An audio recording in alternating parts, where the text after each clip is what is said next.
Hello friends, ఎలా ఉన్నారు అందరూ? నేనైతే బాగున్నానండి. ఇప్పటికైనా అండి ఆ వీడియో ఎడిటింగ్స్, ఆ పోస్ట్ చేయటాలు, ఆ మీషోవి ప్రోడక్ట్స్ రివ్యూ ఇస్తున్నాను కదా, అవన్నీ అయ్యేసరికి 3 అయిందనమాట. యాక్చువల్గా 2:00 అప్పటికే క్లోజ్ అయిపోయింది. ఒక హాఫ్ అన్ అవర్ రెస్ట్ తీసుకుని మళ్ళీ స్టిచ్చింగ్కి సంబంధించిన వీడియోస్ పెట్టాలి కదా, అందుకని చెప్పేసి ఇంకా స్టార్ట్ చేశాను. కటింగ్ షూట్ చేశాను, స్టిచ్చింగ్ కూడా పెట్టాలి. నడుము లాగుతుందని కూర్చున్నాను. మనంతా కూడా కళ్ళతో పని, నడుముతో పని. ఏదైనా సరే, స్టిచ్చింగ్ అయినా సరే, లేదంటే మనకి మొబైల్లో ఎడిటింగ్ ఏదైనా సరే అంతే. కింద కూర్చుంటే కానీ నాకు కన్వీనియంట్గా ఉండదండి. ఆ కెమెరాకి సరిగ్గా కనిపించాలని ఆ టేబుల్ మీద పెట్టి కట్ చేస్తాను తప్ప అసలు కింద ఉన్నంత కంఫర్ట్ జోన్ నాకు ఇంకెక్కడా ఉండదు. చక్కగా కింద కూర్చుని ఈ క్లాత్ అంతా కట్ చేసుకుంటాను. కటింగ్ చేస్తే మాత్రం నడుము లాగేస్తుంది. కటింగ్ ఒక 20 మినిట్స్ 50 మినిట్స్ అలా ఉంటుంది కదా. ఇది కూడా అంతే టైం పడుతుందిలేండి, కానీ కింద కూర్చుంటేనే కన్వీనియంట్గా ఉంటుంది అనమాట. సో ఇది అయిపోయింది. ఇప్పుడు దీనికి సంబంధించిన కటింగ్, స్టిచ్చింగ్ కూడా వీడియో షూట్ చేయాలి. సో పొద్దునైతే ఏమంటని చూపిస్తాను మీకు. స్వీటు చేయమని మా వాడు అడిగితే నిన్న ఈవినింగ్ అండి. ఇదేంటంటే సన్న సేమియా ఉంటుంది చూసారా, మన ముస్లిం సిస్టర్స్ రంజాన్కి సేమియా కాసుకుంటారు చూసారా, అదనమాట. ఆ సేమియా అంటే నాకు ఎంత ఇష్టమో. నార్మల్ సేమియా కన్నా నాకు ఈ షీర్ కుర్మా అంటే చాలా ఇష్టము. అయితే ఎప్పుడు చేసినా కూడా మెత్తగా ఎలాగైపోయేదంటే, అన్నం సివిడిపోతుంది కదా, బాగా ఉడికిపోతే ఎలా మెత్తగా అయిపోతే అలాగైపోయేది అనమాట. మా మరదలు ఏం చెప్పిందంటే, ఇవి షాప్లో దొరుకుతాయంట, అవి మాత్రమే తెచ్చుకోవాలంట. ఈ బ్రౌన్ కలరు సూపర్ మార్కెట్లో దొరికే తెచ్చుకుంటేనే బాగుంటాయి వదిన, లేదంటే బాగోవు అని చెప్పింది. తను ఆల్రెడీ తెచ్చుకుంది, ఒక ప్యాకెట్ తీసుకొచ్చేసాను. తనే ఇచ్చిందనమాట ఒక ప్యాకెట్. నెయ్యిలో బాగా ఫ్రై చేసేసి అక్కడ పాలు మరుగుతున్నాయండి. డ్రై ఫ్రూట్స్ కూడా కొన్ని ఫ్రై చేసి పెట్టాను. నేను నెయ్యిలో ఫ్రై చేస్తున్నాను. నెయ్యి కూడా ఇంట్లో చేసిన నెయ్యే నిన్న చేశానమాట. చాలా తక్కువ వస్తుంది నెయ్యి క్వాంటిటీ, ఎందుకంటే నేను బర్రె పాలు వేయించుకోవట్లేదు, నార్మల్ ప్యాకెట్ పాలే. బఫెలో మిల్క్ ఉంటుంది చూసారా, అదనమాట. దాంతో చేస్తే ఏమి ఎక్కువ క్వాంటిటీ రాదు, కానీ పిల్లలకి పప్పులో కానీ వస్తుంది కదా అని చెప్పేసి తీసుకుంటాను అనమాట. ఇది డ్రై ఫ్రూట్స్, ఇది కూడా అదే, ఇంకేం లేదు. డ్రై ఫ్రూట్స్ అంటే ఇంట్లో ఎక్కువ ఏం లేవు. బాదం ఉంది, అదే బాగా దంచేసి వేసాను. తర్వాత పంచదార వేసానండి. నార్మల్గా అయితే షుగర్లో వేస్తాం కదా, ఇలా కూడా వేసుకోవచ్చు. ఇలా కూడా బాగుంటుంది, అంటే బాగా మెత్తగా అయిపోదు అనమాట సేమియా అనేది.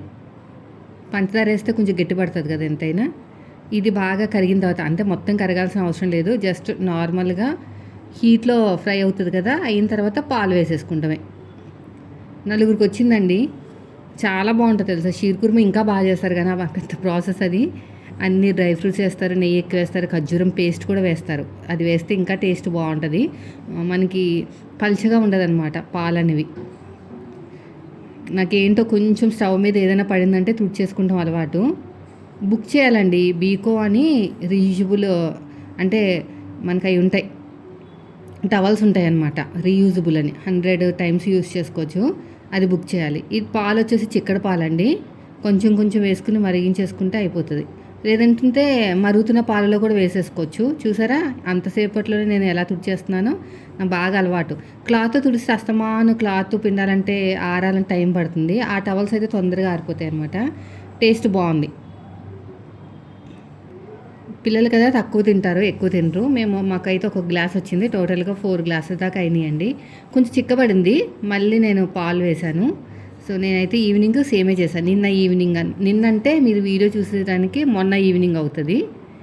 ముందే పెట్టేస్తున్నానండి, మీకు లేట్ అయిపోతుంది కదా వీడియో అనేది.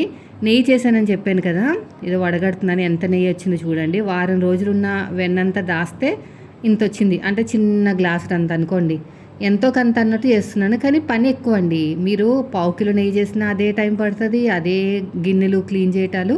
కేజీ నెయ్యి చేసినా కూడా అంతే అనమాట. అందుకనే నేను కొంచెం ఆలోచిస్తాను, తక్కువ నెయ్యి కదా అని చెప్పేసి. అయితే మార్నింగు పిల్లలు అస్తమాను ఆకలి అంటున్నారు, ఇంట్లోనే ఉంటున్నారు కదా. బయట ఏమో బిస్కెట్లని, చిప్స్ అని అవన్నీ తెచ్చుకుంటున్నారు. అవన్నీ తెచ్చుకుంటే వాడికి కడుపు నొప్పి వస్తుంది కదా అని చెప్పేసి ఏం చేశానంటే, ఫ్లిప్కార్ట్లో 8 మినిట్స్ ఆప్షన్ ఉంది కదా, అంటే గ్రాసరీస్, దాంట్లో చూశానమాట. ఈ పోహా ఉంది, 3 మినిట్స్లో పోహా అయిపోతుందంట. 8 రూపీస్ అంతా చూపించింది. ఇంకా పిల్లలకి కొన్ని బుక్ చేశాను, అంటే వెజ్జీస్, ఫ్రై చేసుకునే వెజ్జీస్ అవన్నీ బుక్ చేశాను. దాంతోపాటు ఇది బుక్ చేశానమాట, చూద్దాం ఎలా ఉంటుందని. క్వాంటిటీ మరీ తక్కువ వచ్చిందండి, అంటే మా పెద్ద బాబుకి తినేంత వచ్చిందనమాట. టేస్ట్ బాగుంది, అంతా రెడీ అయిపోయింది. జస్ట్ హాట్ వాటర్ వేసి కలిపేయాలి. కొంచెం పొడి పొడిగా ఏం రాలేదు. మనం పోహా చేసుకుంటే పొడిగా వస్తుంది కదా, అలా ఏం రాలేదు.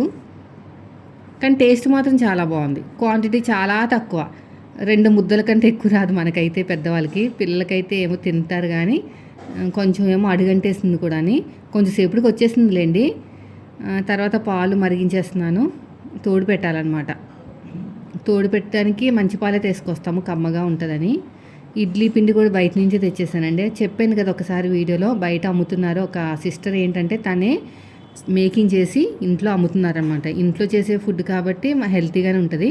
సో మనం కూడా కొంచెం హెల్ప్ చేసినట్టు కూడా ఉంటుంది. మనకి టైం ఉండట్లేదు కదా, ఎన్ని చేసినా కూడా ఇంట్లో పనికి అయితే చాలా టైం పట్టేస్తుందండి. ఇలాంటి చిన్న చిన్నవి అయితే ఇంకా బయట నుంచే అనమాట. 60 రూపీస్ 70 రూపీస్, 10 రూపీస్ పెంచినట్టుంది, 70 రూపీస్ అనుకుంటా.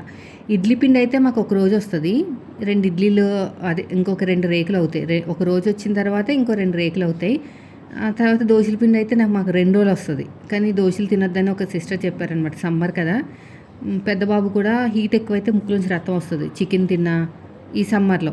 అందుకు నేను కూడా ఎక్కువ ఏం పెట్టను, అందుకని ఇడ్లీలు ఎక్కువ. నేను పప్పు నానబెట్టి చెయ్యొచ్చండి, ఒక 1 అవర్ టైం పడుతుంది దానికి. కానీ పిల్లలు ఇంట్లో ఉండటం వల్ల రెగ్యులర్గా చేయాల్సిన పని అవ్వట్లేదు. ఇదిగోండి ఫైనల్గా ఇలా రెడీ అయింది. చల్లారిన తర్వాత నాకైతే వేస్ట్ ఏమో అనిపించింది. 8 రూపీస్ కాబట్టి పర్లేదు, ఒకసారి ట్రై చేసాం కదా అనుకున్నాను. ఇక చూడండి, బీరకాయ కర్రీ చేస్తున్నాను. ఓన్లీ బీరకాయలు చేస్తే మనకి సరిపోదని చెప్పేసి ఎగ్స్ పుల్టలా చేస్తున్నాను అనమాట. మసాలా వేసి ఫ్రై చేస్తున్నాను, కొంచెం స్పైసీగా ఉంటుందని. అయితే ఫస్ట్ టైం సక్సెస్ అయింది తెలుసా. ఎప్పుడు కూడా సక్సెస్ అవ్వదు. అదేంటంటే కోడిగుడ్డు దాని మీద పగలగొట్టేసి అలా ఉంచేస్తారండి. ఉంచిన తర్వాత కొంచెం సేపటికి దేనికి సపరేట్గా భలే వస్తుంది.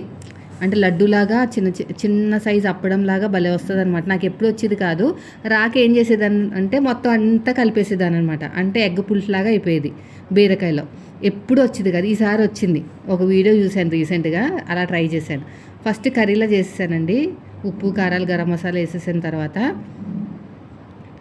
వాటర్ వేసిన తర్వాత పగలగొట్టాను అనమాట. ఇంకా దాన్ని డిస్టర్బ్ చేయలేదు, మూత పెట్టేసి ఒక 10 నిమిషాల తర్వాత చూస్తే బాగా వచ్చింది. ఇంకా బాగా రావాలి, సరే మళ్ళీసారి ట్రై చేద్దాం. ఈసారి అయితే బాగా వచ్చినట్టే. ఎప్పుడు కూడా ఏమైందంటే మొత్తం రాక కలిపేసేదాన్ని, ఎగ్ కర్రీలాగా అయిపోయేది అనమాట. ఇప్పుడు నేనేం చేశాను, జస్ట్ ఇలా వేసేసి వదిలేసాను. ఇంకా చూడండి, 4 గుడ్లు ఖచ్చితంగా కావాలి, పిల్లలు పెద్దగా అయ్యారు కదా. అంతే, మూత పెట్టేసాను సిమ్లో పెట్టేసి. ఒక 10 మినిట్స్ తర్వాత చూస్తే బాగా వచ్చింది. నాకైతే సక్సెస్ అనిపించింది. ఇంక ఇలా వచ్చేది కాదు అస్సలు, ఇంకా బాగా రావాలండి, ఎందుకంటే వాళ్ళ వీడియోలు ఇంకా బాగా చూపిస్తారు. ఇదంతా ఆయిల్ అంతా ఇది అడుగంటినట్టు ఉంటుందండి. స్టెయిన్లెస్ స్టీల్ కదా, అడుగంటినట్టు అనిపిస్తుంది కానీ ఏం అడుగంటదు. కొంచెం గరిటతోటి స్పూన్ తోటి ఇలా అన్నామంటే చాలా బాగా వచ్చేస్తుంది. ఇదంతా ఆయిల్ అంతా బయటకు వచ్చేంత వరకు ఇంకా చిన్న మంట మీద ఇలా అడుగంటినట్టు ఉంటుంది. కానీ నేను వీడియో ఫాస్ట్ పెట్టాను, అంత ఫాస్ట్గా చేస్తే మొత్తం కిచిడి అయిపోతుంది అనుకోకండి. వీడియో కొంచెం ఫాస్ట్గా పెట్టాను, ఫస్ట్ టైం కదా, మళ్ళీసారి బాగా చేయొచ్చు. ఇది అయిపోయిన తర్వాత ఇప్పుడు టైం వచ్చేసి ఈ వీడియో షూట్ చేసేదానికి 5 అయిందనమాట. మా వాళ్ళు చూసారంటే మాత్రం వెజ్జీ ఫింగర్స్ చెప్పాను కదా బుక్ చేశానని, ఖచ్చితంగా చేయమంటారు. నేను ఒక 4-5 చేద్దాం అనుకున్నాను కానీ ఊరుకునేలా లేరు. చెయ్యమ్మా అంటే సరే అందరం తినొచ్చు. తలా 4 వచ్చినాయండి. మొత్తానికి 16 వచ్చినాయి, ఒక్కొక్కరికి 4 వచ్చినట్టు అనమాట. 140 ఎంత పడింది. బయట అయితే మాత్రం కాస్ట్ 60 రూపీస్ అలా తీసుకుంటా తెలుసా. 4 వెజ్జీ ఫింగర్స్ 60 రూపీస్ అనుకుంటా. 240 అలా అవుతుంది, మనకి 140కి వచ్చేసింది. ఏం చేస్తాం, బయట ఫుడ్ వీళ్ళకి అలవాటు అయిపోతుంది. ఇంట్లో చేద్దామంటే నాకు ఆయిల్ తోటి ఎక్కువ ఇబ్బంది అవుతుంది. ఆయిల్ ఎక్కువ చేశానంటే ఆయిల్ తోటి హెడ్ఏక్ వచ్చేసి 2 రోజుల వరకు అయితే ఇంకా బ్రెయిన్ పనిచేయదనమాట. తలనొప్పిగా ఉంటుంది. అంటే మేబీ పిండి వంటలు అలవాటు లేక అనుకుంటా. ఫస్ట్ నుంచి అంతేనండి, పిండి వంటల దగ్గర ఉంటే తలనొప్పి వచ్చేస్తుంది అనమాట ఆయిల్ స్మెల్కి. నాకు ఆయిల్ స్మెల్ పడదు. ఒక్కొక్కరికి ఒక్కొక్కటి పడదు తెలుసా. కొంతమంది మట్టి వాసన పడదంటారు, నాకు ఎంత ఇష్టమో. అంటే మట్టి వాసన మీద వర్షం పడినప్పుడు భలే కమ్మగా ఉంటుంది, తినాలనిపిస్తుంది మట్టిని, అంత బాగుంటుంది. కానీ మా క్లోజ్ ఫ్రెండ్కి అస్సలు నచ్చదనమాట ఆ మట్టి వాసన. నేను తిట్టేదాన్ని. ఫస్ట్ టైం చూస్తున్నాను ఆ మట్టి వాసన నచ్చిన వాళ్ళు చాలామందికి ఇష్టము. ఆ మట్టి వాసన భలే ఉంటుందండి వర్షం పడినప్పుడు. అలా ఒక్కొక్కరికి ఉంటుందన్నమాట. నాకేమి ఈ ఆయిల్ స్మెల్ పడదు, కానీ పిల్లల కోసం అప్పుడప్పుడు ఇంక ఇలాంటివి చేస్తూ ఉంటా. చూసారా ఎంత బాగా కలర్ వచ్చేస్తుందో. టైం అయితే పట్టిందండి మెల్లగా. ఆయిల్ అయితే కొంచెం బ్రౌన్ అయిపోయింది. అంటే వీళ్ళు ఏం చేస్తారంటే బ్రెడ్ పౌడర్లో అలాగా చేస్తారు కదా, అప్లై చేస్తారు కదా, ఆ బ్రెడ్ అంతా కూడా దాంట్లోకి వచ్చేస్తుంది అనమాట. నేను తర్వాత వడగట్టాను. ఇంకో ఈవినింగ్ ఏం కర్రీ చేయాలో అర్థం కావట్లేదు. వీళ్ళు తినరు చేయరు, ఏది వండినా కూడా సరిగ్గా తినట్లేదు. పాలకూర రైస్ చేద్దాం అనుకున్నాను. అంటే యాక్చువల్గా అయితే పాలకూర ఫ్రై చేసేద్దాం అనుకున్నాను. మళ్ళీ తింటారో తినరో, పాలకూర రైస్ చేయొచ్చు. నేనైతే ఎప్పుడూ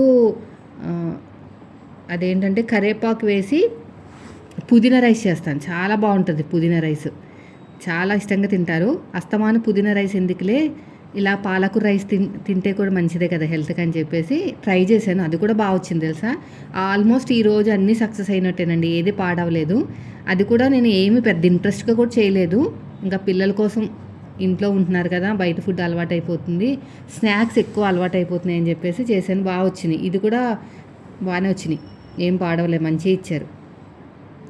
వెజ్ ఫింగర్స్ అంటే ఇవి. ఇంకోటి చిన్న చిన్నవి తీసాను, అది నేను రేపు చూపిస్తాను మీకు. అయితే ఫస్ట్ ఏమనుకున్నానంటే నేను వీడియోస్ ఏం చూడకుండా ఉడకపెట్టేసి మిక్సీలో తిప్పేయాలేమో అనుకున్నాను. తర్వాత ఏమనిపించిందంటే ఉడకపెడితే దీంట్లో విటమిన్స్ అన్నీ వాటర్లోకి వెళ్ళిపోతాయి కదా, మళ్ళీ ఆ వాటర్ ఏం చేయాలనిపించింది. అలా కాదని చెప్పేసి తీసేసానండి. తీసేసి మిక్సీలో తిప్పేశాను. అంటే వీడియో చూసి వచ్చాను ఇప్పుడే. ఇందులో మిక్సీలో వేసేసి వాళ్ళు చాలా చెప్పారు, ఏయో వేయమన్నారు, కానీ మా పిల్లలు తినరు అవన్నీని. జస్ట్ పచ్చిమిరపకాయలు మాత్రం వేసాను కారం కోసము. ఉప్పు వేసానండి. వాటర్ మాత్రం వేయకూడదండి. వాటర్ వేస్తే మాత్రం ఏమవుతుందంటే ఎక్కువైపోతుంది అనమాట. ఈ పచ్చిమిరపకాయలు ఏంటో మొత్తం గుల్లగుల్ల అయిపోయింది. నిన్న ఒక సిస్టర్ అన్నారనమాట, బాక్స్లో పెట్టు కుమారి పాడవదని. ఇప్పటి నుంచి అదే చేయాలి. ఉప్పు వేసి మిక్సీ పట్టేశాను. మిక్సీ పెడితే ఎలా వచ్చిందంటే, అంటే ఇంకేమొస్తుంది, పల్చగా వస్తుంది అంతే. పలచగా వచ్చింది, కానీ ఎంత పసరు వాసన అంటే వామ్మో, ఇదంతా పసరు ఎప్పటికీ మగ్గుతుంది ఏంటో అనుకున్నాను, కానీ తొందరగానే మగ్గిపోయింది. ఆయిల్లో వేసి బాగా హై టు మీడియం ఫ్లేమ్ మీద ఫ్రై చేస్తే బాగానే వచ్చింది. ఇంకా రైస్ కూడా ఉడకపెట్టేశాను. కొంచెం చల్లారాలి కదా, చల్లారిపోతే ఏమవుతుందంటే ముద్ద కింద అయిపోతుంది. ఇప్పుడు మనం పులిహార కలిపినట్టు కలపాలి కదా, అందుకని పక్కన పెట్టాను అనమాట. మా వాడైతే ప్రతిదీ వింతగా చూస్తాడు నన్ను, ఏం చేస్తున్నావు అని. పెద్దోడేమో ఏం పెట్టినా తినడండి. అస్సలు వాడు ఎంట పడాలి, తిను అన్న నోరు పడిపోవాలి, కానీ వాడు మాత్రం తినడు. చిన్నోడేమో ఏం పెట్టినా తినేస్తాడు, దొరికితే చాలు. మా ఇంట్లో ఆ కేటగిరీ అనమాట. మా వారికి ఎలా వండినా కూడా నోట్లోంచి ఒక్క మాట రాదు. అబ్బా సూపర్ ఉందని అన్నారు, బాగుందన్నారు, ఏమనరు, సైలెంట్గా తింటారు. ముగ్గురు 3 రకాలు అనమాట. ఈ ఆయిల్ చూసారు కదా, మళ్ళీ ఏదో అనుకుంటారు. ఇప్పుడు ఫ్రై చేశాను కదా వెజ్జెస్, అదే ఆయిల్ అనమాట. బ్రెడ్ స్లైసెస్ ఇది పౌడర్ ఉంటుంది కదా, అది. ఇంకే అంతకుమించి ఏం లేదు. మళ్ళీ అదంతా కడిగితే పాడైపోతుంది కదా అంతానని. ఇప్పుడు నేను ఏం చేశానంటే ఆయిల్ బాగా మరిగిన తర్వాత జీలకర్ర ఆవాలు వేసాను. అది కూడా బాగా ఫ్రై అయిన తర్వాత కరివేపాకు వేసాను. ఇదిగోండి ఆయిల్ అంతా స్ప్రెడ్ అయిపోయింది కదా, క్లీన్ చేస్తున్నా. వెంటనే క్లీన్ చేసుకోవాలి, రేపు బుక్ చేయాలి ఆ టవల్స్. బాగా ఫ్రై చేశానండి, పసర వాసన వస్తుంది కదా, బాగా ఫ్రై చేస్తే వాసన అంతా పోయింది తెలుసా. బాగుంది టేస్ట్. ఫస్ట్ టైం వండినా కూడా బాగా నచ్చింది. ఈసారి నుంచి పాలకూర 10కి 2 ఇచ్చినట్టున్నారు. రేపు పాలకూర పప్పు చేద్దామని చెప్పేసి ఒక కట్ట పక్కనే పెట్టేశాను ఫ్రిడ్జ్లో. ఇంకో కట్ట ఇప్పుడు ఇలా చేస్తున్నాను అనమాట. పాలకూర టమాటా తినకూడదంట కదా, కిడ్నీలో రాళ్ళు వస్తాయని చెప్తూ ఉంటారు.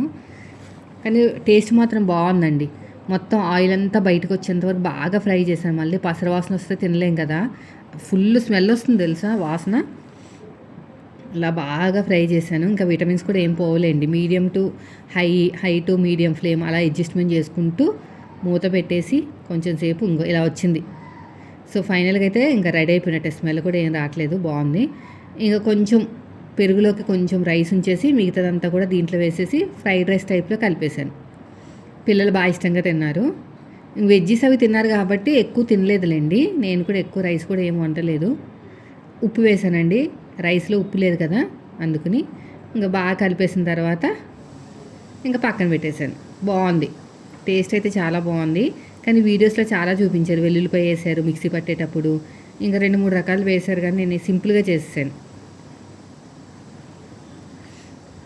చూస్తే మీకే అర్థమైపోతుందండి, మంచి గ్రీన్ తోటి ఆయిల్ తోటి అసలు టేస్ట్ మాత్రం సూపర్. పుదీనా రైస్ కూడా చాలా బాగుంటుంది. టమాటా రైస్ బాగుంటుంది, లెమన్ రైస్, టమాటా రైస్, పుదీనా రైస్, పాలకూర రైస్. పాలకూర పన్నీర్ చేయాలి ఒకసారి. పాలకూర పన్నీర్ కూడా రెడీమేడ్లో దొరుకుతుందంట, కానీ ఒకసారి ఇంత తెచ్చారు, ఏం బాగాలేదు. మనం చేసుకుంటే బాగుందని చెప్పాను. రేపు చేయాలి, రేపు సాటర్డే కదా. చపాతీలు చేద్దామంటే ఎండ కదా, ఎంత ఎండ ఉందంటే మళ్ళీ మా ఓడికి వెయిట్ చేసేస్తాడు పెద్ద బాబుకి, అందుకని చేయట్లేదు. సో ఇదండి ఈరోజు వీడియో. నచ్చితే మాత్రం లైక్ చేయండి. Thank you for watching.